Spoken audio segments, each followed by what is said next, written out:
So it's all for play for still. I think so. Do you want to bet against us?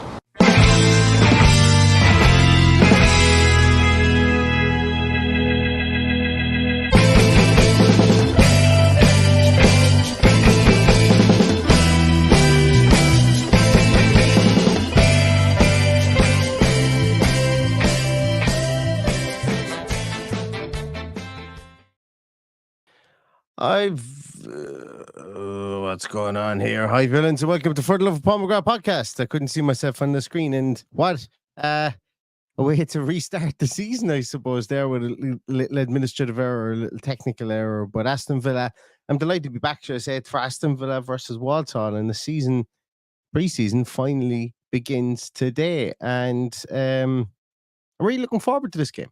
Really looking forward to this game. It's a game that, look, you're not expecting much from at all. If anything, you're looking to see a couple of players that are going to get run outs, and we will see quite a lot of that today. But you're looking to see if I just supposed to see what the players look like when they're in semi-coherent fashion. They probably have had the legs ran off them for the last couple of days. Some of those guys that are there, maybe they've just been doing shape work. But this is the first time we will get to see some of these players together, and obviously we'll be without some names as well. And I know the starting lineup has been announced quite a while ago, so let's take a little look at that, and I will share that up here. We can kind of go through it because there's a couple of names in it that I'm interested in seeing for certain. And while I don't think that this lineup is in any way, shape, or form indicative of, I suppose, what's to come for the coming season, it's literally just a case of who's available, I would imagine. But let's take a look at it now. I just got to make that small bit bigger there. So we've got Robin Olsen in goals, Cash, Feeney, Pau, and Alex Moreno. Bogard playing in the number 6 role for me is something that's quite interesting there, with Barkley, Kane Kessler-Hayden playing in a more elevated right role, with Jimmo Aloba, should I say, there as well, playing in behind Archer, and Rodgers then on that left-hand side. That's what it kind of looks like to me, albeit that Rodgers could be playing centrally as well. But it's an interesting starting lineup. A lot of players I'm looking forward to seeing. Looking forward to seeing Kane Kessler-Hayden. Looking forward to seeing Jimmo Aloba in there as well. Looking forward to seeing Archer up top, leading the line. Obviously, Josh Feeney is somebody who gets the nod in there over Sils Finkles, who's on the bench, and Diego Carlos. It's nice to see Feeney there because, remember, Unai Emery allowed Josh Feeney go on loan to his own club last year, to Real Union. That's where they went on loan. So Emery must think highly of this guy because he wanted to give him to his own club. That's my thoughts. So it'll be interesting to see what he looks like there. We've seen 18-year-olds be signed for 62 million today. Jared Brantwaite as well, another young defender. Aston Villa. A lot of people are talking about, them needing another centre half. Maybe Unai Emery trusts in Josh Feeney. Personally, I think he's going to go on loan. But let's take a look at him today. It's almost our yearly look at Josh Feeney from the point of view that we don't get to see him outside of this Walsall game much at all. But let's take a look at him today. As I say, Bogard is of interest. Ross Barkley coming back into claret and blue shirt once more is going to be really interesting. And and I think it's I think, look, it's an incoherent team, I suppose, in a lot of ways. But it's really just about getting minutes in the legs today, getting used to passing the ball under pressure. Walsall will have a week on us of training and so on and so forth. And, maybe Walsall go 1-0 up, and it doesn't really matter what happens today. It's all about getting minutes in the legs, learning, as I said, how to pass under pressure, learning how to maybe do one or two little new corner routines or something along those lines. Shape work, I'd say, will be huge in this game as well, albeit it will be disjointed because these players will never play together. Excuse me. And then when we look at the bench, there's some really interesting names there in the bench as well. Diego Carlos, Luca Dean, Joe Gauci looks like he's going to make his debut today, or he's going to come on today. Kostin Nedeljkovic, someone I'm really looking forward to seeing. Enzo Barnechea, I'm looking forward to seeing. Leon Bailey, then Donker, Sils Finkles is there as well. Big strong man, very good. It's very nice to see him on the bench today, given that Villa kind of stood by him after he did his ACL, and then they gave him a new contract, but they didn't give him a long contract. and obviously he's there today. He's a fully grown man, so I would expect him to be well able to keep up with the physical nature of Walsall today if he does get minutes. We've got Louis Barry on the bench, often forgotten, I think. Louis Barry, who had a really great start this season, I think with Chesterfield, wasn't it, last year, and then he got very badly injured and kind of curtailed his season. We've got Caden Young on the bench also as well. And then we've got Samuel Illing Jr., who I think the people are really, really looking forward to see. So an awful lot of interesting bits and pieces here as well that I think will interest an awful lot of Aston Villa fans. And for me, the names that I really want to see today, I want to see Barnechea get some time. I'm really looking forward to see him. I'm really looking forward to seeing Kostin Nedeljkovic. Everybody else, I kind of... like, obviously, bar the young kids, the Villa run in Feeney, Bogard, Jimo, how would you pronounce his name again? Jimo Oloba. Those guys, I'm obviously looking forward to seeing them because this is senior football for them. But the new signings that we've made, I'm looking forward to seeing those as well. There's an interesting piece here as well. Two very interesting people that aren't on that list. One is Moussa Diaby. The other one is Lewis Dobbin. I thought I was expecting, just make sure that I didn't miss his name. Make sure his name isn't hiding underneath my piece there. No, it's not. No, Lewis Dobbin's name is not there. And that's interesting. As to why that's the case, or as to why he's not there. Maybe he's not up to match fitness. Maybe he's had a bit of injury. Maybe he's coming back from an injury or whatever. But I would have expected, when we're seeing a lot of those younger players there, I would have expected potentially to see maybe a Lewis Dobbin, but he's not there. And Moussa Diaby is not there because, as it's been mentioned today by John Percy, I think it is that it's more or less all systems go for Moussa Diaby to leave the club. Villa are looking for a replacement first before they rubber stamp the sale. I've always thought he would have a replacement. I never thought it would be a case that we would bank the money or anything like that. It would be madness, I think, for me not to have a replacement for him. And I did a podcast last night, and I didn't say it on the podcast. And look, as I say, I'm not a polished presenter in any way, shape, or form. Sometimes my mind runs about 15 steps ahead of my mouth, and I don't fully say what I mean to say, or it doesn't come out the way that I want to say it.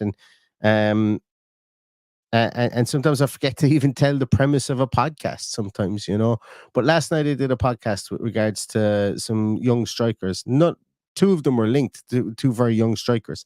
And I forgot the crux of the podcast to say why I think that potentially it could be either Semi Klitschko or Georgian Kinea as well, because, of the under-21 rule. And when we look at the squad makeup that we have, and it's interesting that some of the under-21 guys have been named there, like Josh Feeney is under-21, will be under-21 qualified. Samuel Illing Jr. is under-21 qualified. Kostin Nedeljkovic is under-21 qualified. Jimo Oloba is under-21 qualified. Potentially Villa, if they wanted to, because they have 28 players that don't fit into the under-21 category at the moment. That's currently as we stand now. We know that there probably will be exits as well, and obviously Diaby going out will be one exit. But if you're replacing some of those players, and you want to keep your core of 25 people who are over the under-21 bracket, and then supplement your squad with under-21 players, it might be something that the Unai and Monchi might want to do. Because remember, when we sold Danny Ings, we replaced him with John Hitter Duran, and he was under-21 qualified as well, and no one kind of expected us to do that. So we have form for doing this, and I know it wasn't Monchi that replaced him with John Duran, but we have form for doing this. So don't be surprised to see a good young player come in, that maybe and that would fit like there are players out there that would fit that mold, but also don't be too surprised to see an older striker come in if that is the case, if we were to get rid of Duran as well. So there's a lot of trading is what I'm saying here, and there's a lot of permutations left with regards to squad registration and so on left. But I think tonight's lineup, as you guys have seen there, is is quite exciting. As I say, Ross Barkley and Bogard in the middle of that midfield there as well. That's going to be interesting to see. Do they play in a pivot. Maybe they play in a flat 4. Maybe Ken Kessler-Hayden on the right hand side. Maybe Jimo Alova on the left hand side, and maybe you've got Bogard and Barkley in a flat. In a flat 4, maybe Morgan Rogers plays up top beside Cameron Archer, and maybe plays in a 4-4-1-1 formation here. So it's going to be really interesting to see what the story is there. I think our back line is a back 4. You know, we're having 2 traditional fullbacks in Cash and Moreno there. I don't think there's going to be any jiggery pokery from that point of view. The only other thing I could think that might happen is that Bogart goes in as a third centre half, but once again I do not see that happening. I think he's playing in there in that number 6 role, and I think Barkley is going to play off him, whether it's in a flat 4 or whether it's in a 4-2-3-1 formation. I'm sure we are going to see that very, very soon within the game, but the squad isn't set up to have rolling 11s for the first half and 11 for the second half, I don't think, but I would imagine, you know, there's going to be a lot of subs, as there always is in preseason. And the 2 players I'm really looking forward to, and we'll have to wait until the second half, for Kasia Jalkovic and Enzo Barnechea. I'm really, really looking forward to seeing what the 2 of those can do when they do come on in the second half. So I've got interest in this game from the start, and we've interest in it from the finish. And I think that's a nice way to have a preseason friendly, specifically against Walsall today. And it's going to be a good money spinner down the Poundland for Walsall, hopefully. And hopefully all the players get through this unscathed, because there's nothing worse than getting an injury at the start of there's nothing worse than getting an injury, but there's nothing worse than getting an injury at the start of preseason for sure. Yeah, Rachel says here that Uncle Albert is on trial for Walsall. Yeah, I haven't seen the Walsall team there. I might see if I can get it up, but it'd be interesting to see who they have, or if they have anybody, if they've put up their team. But he will be obviously a familiar face for Aston Villa, and they do have a team up. They do have a team up indeed. I'm not going to pretend like I know an awful lot of their players, but they've got Simic in goals, Barrett, Gordon, McAtee, Daniels, Farr, Carson, Lacken, Matt, Gordon, Jay Gordon, Comley, and Ehring. Sorry, I've got so that's their team. So Uncle Albert isn't in there from the start, as we can see there, and they don't have their any substitutes named. So I would imagine that they will have quite a few trialists on the substitutes bench. And as you mentioned, it was mentioned that Uncle Albert was on trial with Walsall, so it'll be interesting to see if he comes on. That's an interesting one, Tombo Jones as well. Yes, I did neglect to say no Jacob Ramsey. Maybe they're taking their time getting him back from injury, making sure that they don't just throw him into it. But yeah, that's an interesting one. I meant to mention him as well, for sure. And same with Buendia, same with Mings. Like all the guys that were injured for long terms or long periods last year, they're not involved today. I would imagine that they're going to be eased back in over the course of the off season here, and they're not going to just throw them in at the deep end. But yeah, as I say, JJ isn't there. Oops, what am I doing there? As I say, JJ isn't there. Mings isn't there, and Buendia isn't there either. Which yeah, as I say, people coming back. A lot of talk here with regards to, you know, us being linked to the likes of Felix Luis, or João Felix, should I say? Felix Luis. Who the hell is Felix Luis? I'm sure there is a Felix Luis somewhere. But João Felix, Nico Williams, Brent Bear, all those guys. Yeah, interesting one. Interesting ones there. I will hold fire, I think, and who I think I'm on the record as saying I think that if Aston Villa were to sign Nico Williams, I think it would be like my mind would actually explode. I just don't see it. I just don't see it. And it's not being defeatist. It's not thinking that Emery can't get the job done or Monchi can't get the job done. I think we'd be in with a shout. But I just think that with the way Spain are at the moment, the way they've got this golden generation that of two wingers in the form of Nico Williams and Lamine Yamal, I just think they're going to want to be a commodity within Spain. I think Nico Williams is going to want to be that commodity at this younger age. I don't see he has a need to leave Bilbao at the moment. He's on pretty decent coin there as well, and they've just won a cup. And look, as I say, I think he's probably in his own mind going, I'd love to move to Barcelona. Like a lot of players are going to look at Real Madrid now and say, yeah, that avenue for me is gone. But if I want to stay within Spain and have a huge chance of winning multiple trophies and playing in the Champions League, Barcelona is your option at the moment. Now, then that knock on then, if they are able to afford him Barcelona, which currently the rumor is that they can't, but how many times have we heard that before and they've pulled a rabbit out of the hat? But let's say that there is a knock-on effect that Nico Williams wants to go there. Everything is agreed and they need to raise the funds. Then there was also a very spurious link to Rafinha to Aston Villa today. Not sure how I'm not sure how reliable that link was. So much so that I would mark it down as, I don't know whether to call it incredible or uncredible.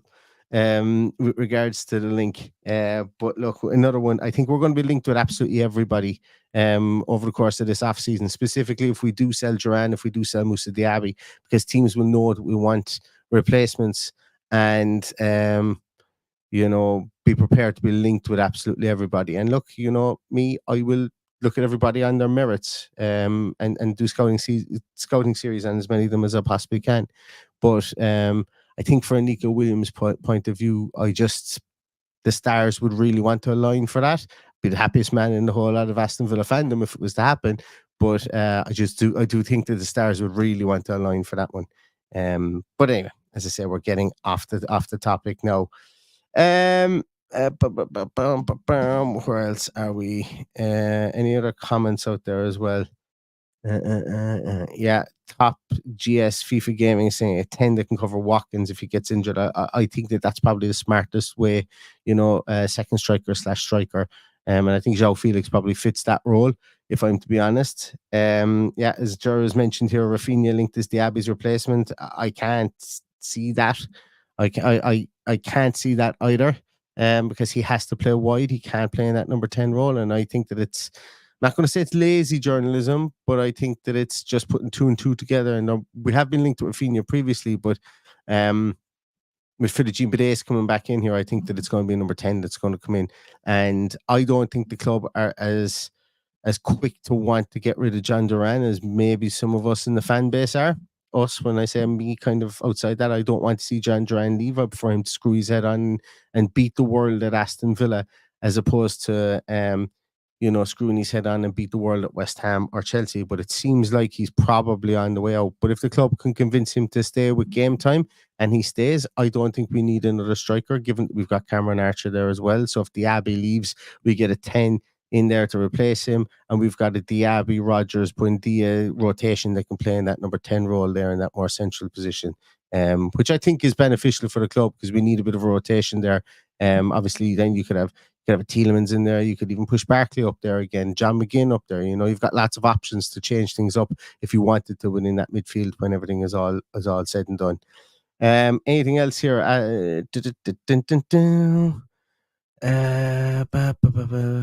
Someone call me brilliant. Thank you very much, Michelle. I can't remember why I would be brilliant. Maybe you're just telling me I'm brilliant. Thanks a million. I do appreciate it. Don't get me wrong. I do appreciate it. Paul Cox is asking about Courtney House. What about Courtney House? Well, I know that they spelled his name wrong when they were wishing him a happy birthday. I think it was recently. So I know that they spelled his name wrong. The admin did. A couple of people mentioned there about Dobbin as well. I think as well one of the biggest things with regards to today is, look, with those younger players that are starting today. We know Lamar Bogard has been linked with Forest recently. Ken Kessler-Hayden obviously signed a new deal. Comes in there. If it's interesting, they're playing him further forward. Maybe he is being groomed to be kind of a wing back / winger. Like, he's not playing right full back tonight, which to me is exciting in itself. Myself and Paddy have always said that I think the transition to there is what's going to suit him. Albeit he can still play a full back, as I said. Don't get me wrong. But I think in the short term, that's probably where he's going to get more joy, as a wing back or maybe as a winger. It's what also leads me to believe that potentially we could be playing a flat midfield today. with the two youngsters either side, and Morgan Rogers playing either behind or off or up beside Cameron Archer tonight as well. But the reason that I have mentioned about those guys is it's like preseason games are a shop window for loans and for high quality loans if you're looking to loan people out. So you could probably stick a pin in Josh Feeney, Bogard, Jimo Alova, Caden Young, any of the guys that are on the bench there. Louis Barry. Louis Barry's an interesting one. I'm actually interested to see him on the bench because, and I hope you'll excuse the phrase, and I don't mean this in a derogatory way to him, but here in Ireland we have the phrase, it's time to shit or get off the pot with regards to Louis Barry. A lot of fanfare in his youth, 16-year-old playing for Barcelona, comes back to then sign for Aston Villa, I think for about 3 million, if I'm not mistaken. Some of it, look, there's rumours out there. Some of it was his own fault about application when he was younger, but it seems that he's gotten his head down. He's really working hard. I know Dan Bardell saw him absolutely pelting it around the roads of, I think it was Tamworth recently. And his time at Chesterfield, I think it was, he was at recently as well. They sung his praises. They say he was an absolute model player there, and I always thought that was a good move for him, playing up top alongside Paddy Madden, Irish striker, old Irish striker who has really just like been a war horse in the lower leagues in England, a good pro. So when he rocked up there, I went, this is a good move for him. He could learn from somebody like a Paddy Madden, and end up making a real career out of himself. And it seems a real career for himself. And it seems that Chesterfield, he was really hitting the ground running. He was rocking it. People were really impressed with his application, impressed with his drive, impressed with his will to learn. And then he got injured. That's a bit, that's a bit defining for him, I suppose, like that, in that year when things were going really well for him, he gets injured. But he's back at Aston Villa now, and I'm sure he's going to get time off the bench tonight. And I'm really excited to see him because he's still young, still only 21, if I'm not mistaken, Louis Barry. So when I said it's time to shit or get off the pot, I think, look, I suppose realistically, from what I meant by that is that it's time for him to play a full season, to get a full season, to be a full starting player somewhere this year. And I think he'll get a good loan. And I think he'll do really well. And if he's to continue on from what he did at Chesterfield, he's bulked up a bit as well. From what I've seen of him, just in photos of him, he looks to be a small bit more mature physically, if that makes sense. But I think for him, his career could do with a real shot in the arm this year, building on his career last year, and his loan at Chesterfield last year. If he was to get a loan to the Championship or somewhere along those lines, I think it would be very beneficial for him. So I'm interested to see what he does tonight when he comes on, because I imagine that he will come on as well. Guys talking about Thibodeau and Hermoso. I think Thibodeau is I think it's no deal, no bueno for. Sorry, it was Stockport. You're right, Louis. It was Stockport that he was at, not Chesterfield. You're right. I knew when I said Chesterfield I was saying the wrong team, but I didn't want to Google it and go silent when I said it. So thanks a million for that. There was one there about Thibodeau. Yeah, I think Thibodeau is no bueno. I think he's gone. I think there is no chance. I think he's not coming to Aston Villa. I think West Ham are more than likely signed that one up today or yesterday. Good player. Don't get me wrong. I think Hermoso. Sorry, I'm not sharing this. I think Hermoso though is a goer, and I think that's something that could be revisited. Maybe the free agent market is hit again. Maybe we have a second round of them now with like Hermoso and Iheanacho and those guys that are still on the market. Maybe Aston Villa gets creative there for John Durant replacement for with Kelechi Iheanacho. I personally wouldn't be against it. I certainly wouldn't. Striker that knows how to play in Europe, striker that's played in the Premier League. It's fair to say he's probably I won't say lost his way a bit, but he probably, he's gone off the boil in the last couple of years. And maybe the year in the Championship has done him good. So I suppose, for me, as a second striker, I think he would be absolutely fine. What I mean by that is somebody to sit behind Watkins. Whether he wants to do that, I don't know. Whether he wants to do that, I don't know.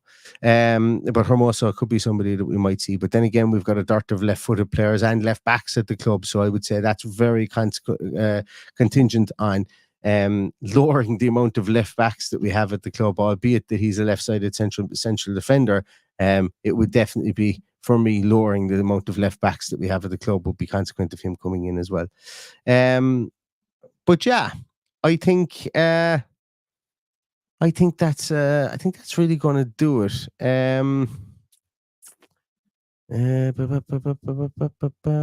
Bidace, people are talking about why hasn't he been announced yet?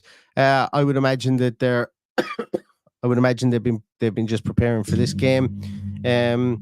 I'd say he's got his medical done. Maybe there's just a couple of things. Maybe they just want to announce him and Onana together. Maybe Friday. I would say put your money on a Friday afternoon announcement prior to the Spartak Ternana game, where we won't be wearing the jerseys. Forgot to mention that. I was just about to finish up. Won't be wearing the shirts tonight. I'm going to be honest. I got wind of this maybe about a week ago. The shirts were not going to be ready. Not a week ago, maybe about 4 days ago. That the shirts weren't going to be ready. I was sworn to secrecy, and obviously I didn't say. I don't think I said a word anyway, not in the podcast anyway. And at the time, I was told it was going to be a generic.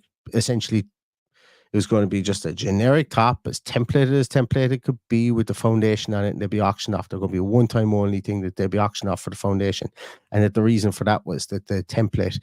And I haven't seen the jersey. Don't get me wrong, I haven't seen it. This was only just somebody that mentioned it in passing, that the template would be so generic that it wouldn't give anything away with regards to what the actual strip would be.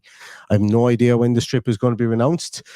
If I was putting money on it, if I was a betting man, and I've been known to have a tipple here and there, I think there's only just kind of there's 2 dates that really make sense to me. I would put my money on the 22nd of July, but I've got nothing to go on that. It's just a Monday. It's a Monday. It's before we fly out to the States. It just seems to make sense. For me, it does. Just seems to make sense for me. But who knows? I'm sure we will be told that. I'm not sweating it anymore. You know, the time for me to be worried about jerseys is past. We've got football to watch now, and that for me is way, way, way more exciting. And so we'll find out about the shirt when we find out about it. And also, what I would say as well is, you know, I'm also, with regards to the shirt, I would be bracing myself for supply demand issues at the start. Not anything to do with the club or Adidas, but just the turnaround times that you're supposed to have and so on. I myself have kind of leveled myself to maybe not be able to get it on launch day. But hey, look, we're dealing with one of the biggest apparel companies in the whole entire world. Maybe they're able to flag something out. Maybe they're able to get the numbers out. And that's maybe why the club is waiting to announce the deal, or to announce, not the deal, the date, as to when it will be announced. Is they say, right, we could have announced it 2 weeks ago and had 10,000 shirts ready to rock. Or we announce it in a week later and we've got 25,000 shirts. We make sure that there isn't a bad feeling of, whoa, oh my God, what are you doing with the nicest shirts? The first time we've had Adidas and there isn't bloody any shirts there to buy. I don't know, does that kind of forward thinking go on? But I'm sure it would do. Anyway, I'm getting into pure and utter hypotheticals here with regards to this. So yeah, I'm just looking at the time. It's 7:30. The game is going to be on any minute. So I'm going to let you guys go in a moment.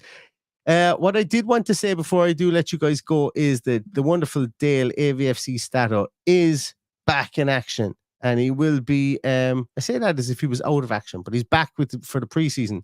And he will be doing his watch-alongs for the games as well. And if you're wondering what I'm doing, I am setting up a redirect that if you guys want to sit down to the dulcet Welsh tones of Mr. Stato, I am going to kick you directly into his stream after this one. Once the credits are finished, you guys will be moved directly. So if anybody is interested in watching and doing a watch-along with Dale, I know he's after doing up all these new stat sheets and everything, and he's got a brand new look to his system this year as well. So puts a lot of work in, Dale. Puts a lot of work, and that's that's one of the beautiful things I think about Villa content creators, and I don't see myself as a content creator. And there's another podcast now. The reason being is I just talk.